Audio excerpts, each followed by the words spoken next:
Hello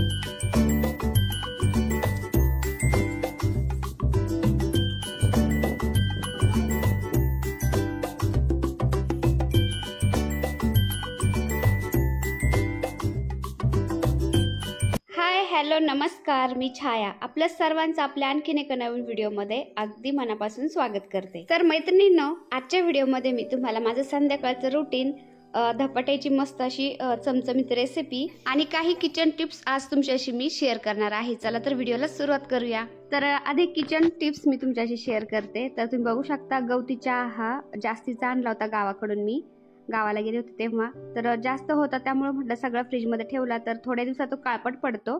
त्यामुळे काय केलं मी, तो कापला असा आणि सुकवून असा एका डब्यामध्ये भरून ठेवते। तर हा उन्हामध्ये नाही सुकवायचा, फॅन खाली सुकवायचा, म्हणजे त्याचा हिरवापणा तसाच राहतो आणि फॅन खाली तो 2-3 दिवस सुकवला की कडकडीत वाळतो। आणि तो फ्रीजमध्ये आपण डब्यामध्ये भरून ठेवला तरी पण चालतो किंवा वरती ठेवला तरी चालतो, त्याला काळेपणा येत नाही अजिबात आणि फ्लेवर त्याचा जसून तसाच राहतो। तर आधीचा आहे गवती चहा काही डब्यामध्ये आणि हा बाकीचा मी कापून असा सुकायला ठेवलाय फॅन खाली। आणि कढीपत्ता सुद्धा मी गावाकडून आणला होता जास्तीचा, तर तो सुद्धा मी असा ताटामध्ये फॅन खाली सुकायला ठेवते, म्हणजे त्याचा हिरवापणा तसाच राहतो, एकदम हिरवेगार राहते पानं त्याचे आणि फ्लेवर पण तसाच राहतो आणि पानं मस्त वाळले जातात फॅन खाली।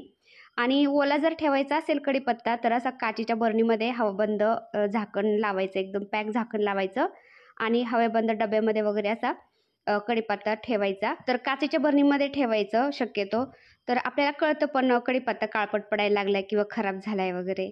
आणि काचेच्या बरणीमध्ये ठेवला ना कढीपत्ता, आपण जास्त दिवस खराब पण होत नाही। तर असं काचेच्या बरणीमध्ये ठेवायचा ओला जर तुम्हाला कढीपत्ता ठेवायचा असेल तर, आणि सुकायचा असला तर फॅन खाली सुकवायचा असा। 2 दिवसात कडकडीत एकदम वाळून जातात पानं ते फॅन खाली आणि फ्लेवर मस्त राहतो त्याचा। आणि मग आपण डब्यामध्ये भरून ठेवू शकतो आणि जसं लागेल तसं वापरू शकतो। तर जास्तीचा होता त्यामुळे मी फॅन खाली आता याला सुकायला ठेवते। आता दुसरी टिप म्हणजे हा लसण, तर लसण गावाकडून आलेलं आहे ना, तर जुडीसहित तसाच आहे, असंच जर ठेवलं आपण घमेल्यामध्ये वगैरे तर त्याला आजकाल आहे ना कांद्यांना पण आळायला लागतात आणि लसणांना पण लागतात, तर ते खराब होतो लसण। त्यामुळे असं तोडून आपण व्यवस्थित कोरड्या ठिकाणी ठेवायचं पावसाळ्यामध्ये, म्हणजे लसण खराब होत नाही। आणि पावसाळ्यामध्ये कसं थोडंसं उबट वातावरण असतं ना, त्यामुळे लसण खराब होतं, पण आपण असं तोडून जर व्यवस्थित ठेवलं किचनमध्ये कोरड्या ठिकाणी, मग लसण जास्त दिवस टिकतो। गावाकडे कसं वरती असं लसणाची वलन करून वरती टांगून देतात छताला, त्यामुळे लसण खराब होत नाही गावाकडं। आणि सिटीमध्ये कसं सोय नसती ना, त्यामुळे आपण असं खालीच ठेवतो आणि मग ते पटकन लसण खराब होतो। त्यामुळे मी जसं लागण ना लसण तसंच आणते गावाकडून, जास्तीचं आणून ठेवत नाही। 3-4 गड्ड्या होत्या तर मी असं तोडून आता किचनमध्ये जाळीमध्ये ठेवते। तर हा गावरान लसूण आहे, नवीन लसण मी तोडून ठेवू राहिले आणि जो जुना लसण आहे ना, हे पहा टपातिया, तर हा खराब झालाय। त्याचे ज्या कांड्या आहेत ना लसणाच्या, ते एकदम पोकळ झाल्यात आतून, मागच्या वर्षीचं लसण आहे त्यामुळं। तर हा फेकूनच द्यावा लागेल आता आणि हा नवीन लसण आहे। तर आपल्या शेतातला गावरान लसण आहे ना, शक्यतो वर्षभरच टिकतो, वर्ष झालं ना तो मरायला लागतो, म्हणजे पोकळ होतो, त्यातला रस जो आहे ना तो सुकून जातो। तर आता बघा मी लसण निवडत होते आणि त्यानंतर मला दळण पण करायचं होतं। खोबरं मी वरती बारीक करायला आणलं होतं, म्हणजे जे उन्हाळ्याचं खोबरं आहे ना ते खूप कडक झालं होतं, ते पण मला बारीक करायचं होतं। मिक्सरमध्ये ते बारीक होत नाही पटकन, खूप कडक झालेलं होतं त्यामुळं। तर बरंचसं काम होतं, मला आवरायचं होतं, मग माझा भाऊ मला आवरू लागत होता, त्यांनी मला थोडंसं लसण तोडू लागला आणि त्यानंतर मग ते लसणाचं सगळं माती वगैरे पडली होती, म्हणलं झाडून घ्यावा, कारण पावसाने सगळं धुवून गेलेलं आहे टेरेस, पण हे लसणाचं थोडंसं माती वगैरे पडली, ती थोडंसं झाडून घेतली। आणि तुम्ही बघू शकता हे तांब्याचे जे वीज कंडक्टर आहे ना ते लावलेले आहे आम्ही, कारण वीज जर पडायला लागली ना घरावरती, ते घरावर वीज पडून देत नाही, स्वतःकडं खेचून घेतं आणि ती वीज जमिनीमध्ये टाकतं ते। तर त्याच्यावरती खालून आलाय हा तोंडुळ्याचा वेल, तर टेरेसपर्यंत आलाय तो आणि त्याला मस्त असे तोंडुळे आलेत।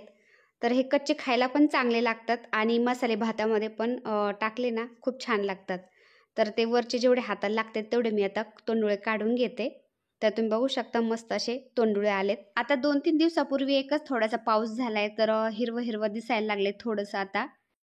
आता बघा हे उन्हाळ्याचं खोबरं, उन्हाळ्यात खोबरं काय होतं एकदम कडक होतं आणि ते मिक्सरमध्ये घातलं ना तेव्हा सुद्धा एकदम धडधड आवाज येतो आणि बारीक पण होत नाही पटकन। आता याला एकदम बारीक करावं लागेल आणि मग मिक्सरमध्ये पावडर करावं लागेल।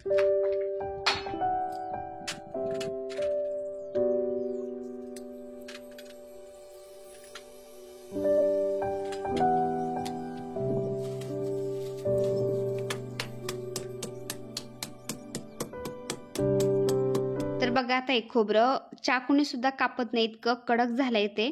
तर असं तुंब्याने मला याला पिशवीत घालून ठेचावं लागतंय, तेव्हा ते कुठं बारीक होतंय आणि मग मिक्सरमध्ये त्याची पावडर करावं लागेल मला. खोबरं आपण दुकानातून आणलं ना आणि त्याला खोबऱ्याचं तेल लावून थोडंसं हवाबंद बरणीमध्ये भरून जर ठेवलं तर मग ते कडक होत नाही, एकदम नरम राहतं आणि त्याला आळ्या किडे पण लागत नाही. पण मी ते ठेवलंच नाही बरणीमध्ये थोडंसं तेल वगैरे लावून आणि ते किराण्यामध्ये वरच राहिलं, त्यामुळे ते काय झालं एकदम कडक झालं. मागच्या महिन्यात आमच्या गावची यात्रा होती ना, तर त्यामुळे मी खोबरं जास्त भरलं होतं आणि त्यानंतर म्हटलं मी त्याचं बारीक पावडर करन किंवा बरणीमध्ये ठेवन, पण ते लक्षातच राहिलं नाही, राहून गेलं ते. आता खोबरं बारीक करून ठेवलं मी आणि त्यानंतर दळण करते आता.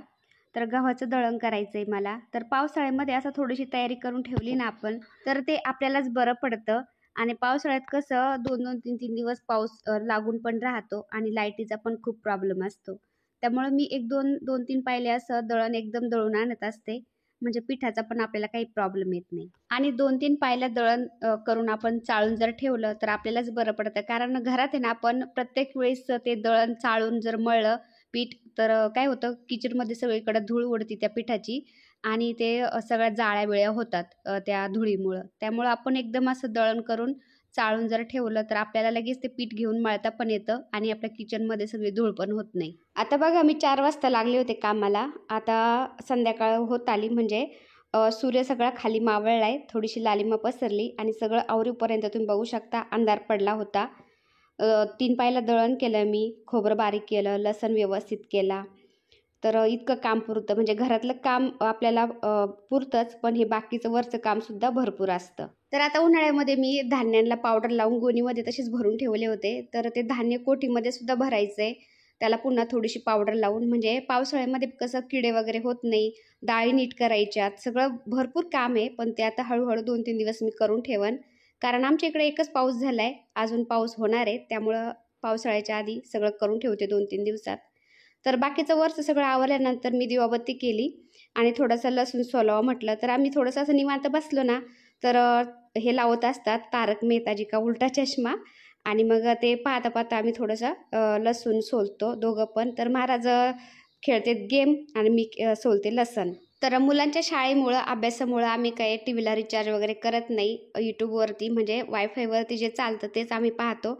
तर जेवताना वगैरे टी व्ही लावतो फक्त आम्ही. तारक मेहताजी का उलटा चष्मा आम्हाला खूप आवडतो. तर तोच लावत असतो फक्त आम्ही. तर लसूण सोला थोडासा मी आणि आले किचनमध्ये. तर स्वयंपाकाला लागण्याआधी थोडासा चहा करावा म्हटलं अद्रकचा मस्त. पावसाचं वातावरण झालं होतं. दिवसभर काही पाऊस येत नाही आणि संध्याकाळचं पावसाचं वातावरण होतं.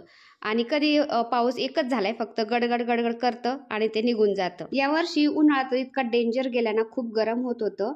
एकच पाऊस झालाय पण त्याने थोडासा थंडावा आलाय वातावरणामध्ये, छान वाटतं. तर एकीकडे चहा उकळला, एकीकडे दूध पण तापलंय. तर दुधावरती अशी मी जी छिद्र्याची जाळीचं प्लेट आहे ना, तर ती ठेवत असते म्हणजे दूध खराब पण होत नाही आणि साय पण छान येते त्यामुळं. तर अशी प्लेट आणलेली मी दुधाच्या पातेल्यावरती ठेवण्यासाठी. तर आता चहा पितो आणि स्वयंपाकाला लागते कारण यांना नाईटला ड्युटीला पण जायचंय, पटपट स्वयंपाक बनवायचा आहे. आता आमचं घर 2 BHK आहे, 2 बेडरूम, किचन, हॉल. तर दोन्ही बेडरूममध्ये 2 मुलं बसतात अभ्यासासाठी. हे बसतात हॉलमध्ये. कधी गेम खेळतात तर कधी तारक मेहताजी का उलटा चष्मा पाहतात आणि मी आपली किचनमध्ये असते. कधी यांच्याकडे हॉलमध्ये चक्कर मारायला येते. तर किचनमध्ये, हॉलमध्ये आम्ही दोघंच इकडं-तिकडं फिरत राहतो. आमचा दोघांचा आवाज राहतो. तर बेडरूममध्ये मुलं राहतात ना अभ्यासासाठी, दोन्ही बेडरूममध्ये 2 का बसवलेत कारण दोघांना नाही एकमेकांमुळं डिस्टर्ब पण होत नाही, अभ्यास पण छान होतो आणि बेडरूममध्ये अजिबात आवाज जात नाही दरवाजा एकदा लावल्यानंतर. तर त्यांना बेडरूममध्ये अभ्यासाला बसवत असते दोन्हीकडे 2 म्हणजे त्यांच्यामध्ये भांडणं पण होत नाही. तर मुलं आहेत ना, बहीण भाऊ, भाऊ-भाऊ भांडणं हे करतातच. तर वेगवेगळे बसवले ना, तर अभ्यास छान होतो. तर आम्ही चहा घेतला आणि त्यानंतर मी आले किचनमध्ये आता. तर स्वयंपाक काय करायचा? भाजीचा खूप मोठा प्रॉब्लेम असतो. काय करावा, काय करावा? भाज्याला कितीही असू द्या फ्रीजमध्ये, तरी पण काय होतं, काय करायचं हा म्हणजे प्रश्न असतो. तर मी काय केलं, भोपळा घेतला आणि भोपळ्याचं थालीपीठ बनवावं म्हटलं. तर भोपळ्याची भाजी न मुलं खात नाही आणि नवरोबाला पण भोपळ्याची भाजी काही आवडत नाही. घरात कोणालाच आवडत नाही. तर मी काय करते मग त्याचं थालीपीठच बनवत असते. थोडासा किसून घेते आणि त्यामध्ये 2-3 प्रकारचे पिठं टाकते मस्त आणि थालीपीठ करते. खूप छान लागतं. तर ते कसं करायचं ते पण मी तुमच्याशी आज शेअर करते. तर किसणी शोधिते तुम्ही बघू शकता. मुलं लावतात ना भांडे, तर इकडली तिकडली इकडे ना ट्रॉल्यामध्ये ते भांडे कुठं काय लावतात ना, मला ते अजिबात सापडत नाही. 8 दिवसाला मला ह्या ट्रॉल्या व्यवस्थित करावे लागतात, नाहीतर मग भांडे अजिबात सापडत नाही. पहिलं त्या मान्य होत्या ना भांड्याच्या, ते बरं पडायच्या, कारण ते वरचीवर लगेच भांडे दिसायचे. पण ह्या ट्रॉल्या करून पस्तावा. आधी खूप हवस लागते, पण हे असं होतं, भांडे अजिबात सापडत नाही. हे पहा, 3-4 ट्रॉल्या मी शोधल्या, तेव्हा कुठं मला ते भांडे सापडलेत, किसणी वगैरे. तर दुधी भोपळा हा शरीरासाठी खूप चांगला असतो, पौष्टिक असतो. तर आठवड्यातून 1-2 वेळा तरी आपण हा भोपळा खायला पाहिजे. पण मुलांना काही भाजी आवडत नाही, मग मी असं थालीपीठ बनवते, तर थालीपीठ ते आवडीने खातात. मग भोपळा किसून घेतला मी, मुलांनी मला 2 कांदे कापून दिले बारीक बारीक मस्त. आता यामध्ये पहा, मी बाजरीचं पीठ, गव्हाचं पीठ, बेसन पीठ, भोपळा किसून घेतलाय, कोथिंबीर टाकली. तर यामध्ये ज्वारीचं पीठ सुद्धा आपण थोडंसं मिक्स करू शकतो, तर माझ्याकडे नव्हतं त्यामुळे मी नाही टाकलं. आणि ओवा मी हातावर थोडासा असा क्रश करून घेतला आणि तो पण घातलाय. त्यामध्ये ओव्याने खूप छान फ्लेवर येतो.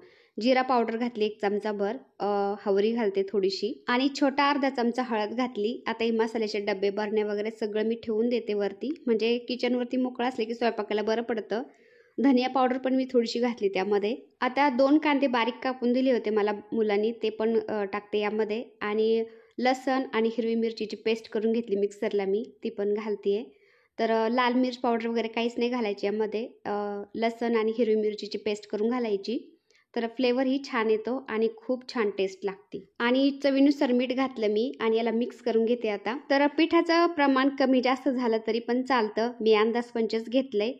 तर तुम्हाला जसं प्रमाण लागतं तसं तुम्ही घेऊ शकता. तर इथं बाजरीचं, गव्हाचं पीठ आणि बेसन पीठ घेतलंय मी. आता कोथिंबीर तर इतकी महाग आहे ना सध्या, तर आत्ताच पाऊस पडायला लागलाय. कुठं एक छोटीशी कोथिंबीरची गड्डी 50 रुपयाला भेटते आमची इथं, 40-50 रुपयाला, खूप महाग आहे, तर थोडीच घातली मी. तर कोथिंबीर जर जास्त असेल तुमच्याकडे तर तुम्ही तीही जास्त घालू शकता. कोथिंबीरीने पण खूप छान फ्लेवर येतो. तर हे पीठ कसं मळायचं, आपण भज्याला जसं पीठ मळतो ना तसं मळायचं, जास्त घट्ट पण नाही, जास्त पातळ पण नाही.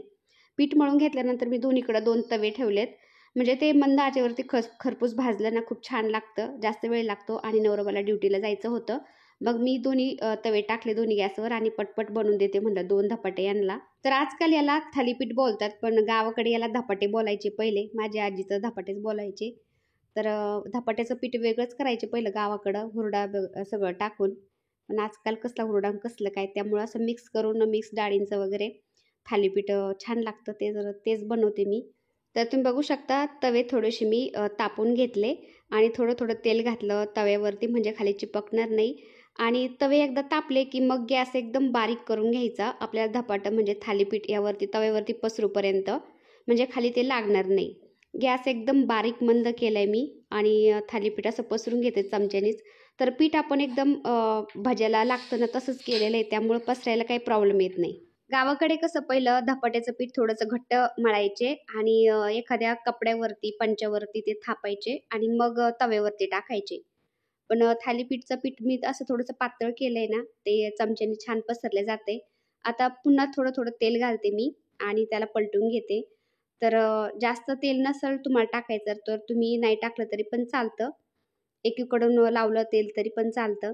तर नवरोबाला कसं मस्त तेल लावून खायला आवडतं, कारण ते पहिले फौजमध्ये होते ना, ते बोलतात की फुलके खाऊ खाऊ वैताग आलाय, त्यामुळं ते असं तेलाचं खायला त्यांना आवडतं.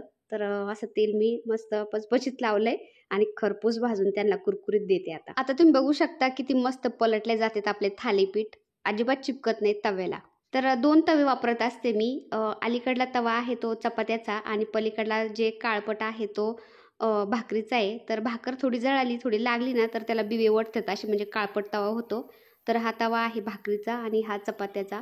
तर दोन्हीला पण वेगवेगळे वापरत असते मी. थालीपीठ तव्यावरती पसरून घेतल्यानंतर गॅस मी मीडियम केला आणि मीडियम गॅसवरती मस्त असं खरपूस भाजून घेतले थालीपीठ, म्हणजे ते आतमध्ये पर्यंत शिजतात, आतमध्ये कच्चे राहत नाही. तर तुम्ही बघू शकता थालीपीठ एकदम खरपूस भाजून घेतल्यानंतर किती छान कलर आलाय त्याला.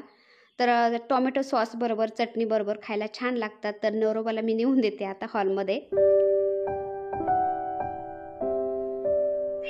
आता हॉलमध्ये मी त्यांना जेवायला घेऊन आले आणि कॅमेरा पण घेऊन आले, तर तुम्हाला हळूच दाखवते. तुम्ही बघू शकता जी मच्छरची बॅट आहे ना तिला लावलाय मोबाईल आणि मॅच पाहू राहिलेत आणि मस्त मॅच पाहून हसू राहिलेत. जसं श्रीहरी विष्णू जसं आसनावर त्यांच्या असं झोपतात ना तशी पोज दिली त्यांनी आणि हलकं स्मित हास्य करता येते. तर त्यांची लक्ष्मी त्यांना जेवण घेऊन आली आणि माझे श्रीहरी मस्त पोज देऊन मॅच पाहत होते. तर 8 वाजले होते, मी यांना जेवायला दिलं. आता जेवण करून हे ड्युटीवर जातील. तर मंडळी, कसा वाटला आजचा व्हिडिओ कमेंट करून नक्की सांगा. व्हिडिओ आवडला असेल तर एक लाईक शेअर सबस्क्राईब नक्की करा. भेटूया पुन्हा अशाच एका छानशा व्हिडिओ बरोबर. तोपर्यंत बाय बाय.